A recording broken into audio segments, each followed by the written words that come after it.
ଦେଶର ଅଧାରୁ ଅଧିକ ସ୍ଥାନ ଏବେ ତାତିରେ ଜଳୁଛି। ଓଡ଼ିଶାରେ ବି ଗତ 2 ଦିନ ହେଲା ଭୟଙ୍କର ଗରମ ହେଉଛି। ଆସନ୍ତା 17 ତାରିଖ ଯାଏଁ ରାଜ୍ୟରେ ଘଡ଼ଘଡ଼ି ସହ ଅନେକ ସ୍ଥାନରେ କୁଆପଥର ବର୍ଷା ହୋଇପାରେ।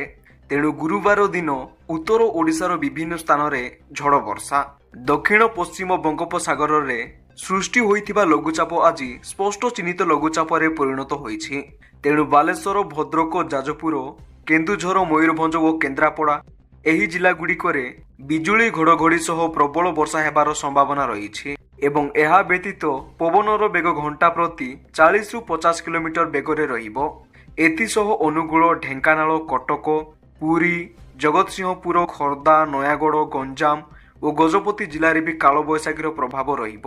ରାଜ୍ୟରେ 17 ତାରିଖ ଯାଏଁ ଏହିଭଳି କାଳବୈଶାଖୀ ପ୍ରଭାବ ରହିବ ବୋଲି ଭୁବନେଶ୍ୱର ଆଞ୍ଚଳିକ ପାଣିପାଗ ବିଭାଗ ପକ୍ଷରୁ ସୂଚନା ଦିଆଯାଇଛି।